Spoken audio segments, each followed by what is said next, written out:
మోదీ అధికారంలో కొనసాగితే చివరకు ఎన్నికలు లేని రోజులు వచ్చినా ఆశ్చర్యం లేదని ముఖ్యమంత్రి చంద్రబాబు ఆందోళన వ్యక్తం చేశారు. కేంద్రంపై పోరాడుతున్నందుకు తన కుటుంబంపైన మోదీ ఆరోపణలు చేస్తున్నారని ఆవేదన చెందారు. ప్రధాని చేసిన వారసత్వం ఆరోపణలపై సీఎం మండిపడ్డారు. ప్రజాసేవపై ఆసక్తితోనే వ్యాపారాన్ని వదిలి లోకేష్ రాజకీయాల్లోకి వచ్చారన్నారు. రాష్ట్రానికి అనేక పరిశ్రమలు తీసుకొచ్చి ప్రతిభను నిరూపించుకున్నారని వివరించారు. కాంగ్రెస్తో పొత్తుపై ప్రధాని విమర్శల్ని ప్రస్తావించిన సీఎం ఎన్టీఆర్ పేరు ఉచ్చరించే అర్హత కూడా మోదీకి లేదన్నారు.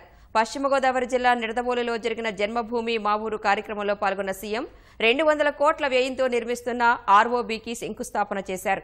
అన్నా క్యాంటీన్ను ప్రారంభించారు. చదువుకుని వచ్చినప్పుడు నేను ఒకటే చెప్పాను, నువ్వు ఆలోచించుకోండి, రాజకీయాలు కష్టపడాలి.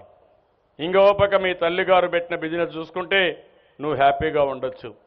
ఏది కావాలనో భార్యాభర్త మీరు కూర్చొని ఆలోచించమంటే కాదు, బ్రహ్మిణి భార్య వ్యాపారం చేస్తుంది, నేను రాజకీయాల్లోకి వచ్చి మా తాతగారు కూడా ప్రజాసేవ చేశారు, నేను కూడా ప్రజాసేవ చేస్తానంటే మీ ఇష్టం రమ్మని ఆయన చెప్పాం. దాంతో వచ్చాడు. వచ్చిన తర్వాత ఈరోజు ఐటీ కంపెనీలు చదువుకున్నాడు కాబట్టి ఐటీ కంపెనీలు తీసుకొచ్చారు. తిరుపతి హార్డ్వేర్ హబ్గా తయారైంది. ఎస్సీఎల్ లాంటి కంపెనీ అమరావతికి వచ్చింది. విశాఖపట్నంలో చాలా కంపెనీలు వచ్చాయి.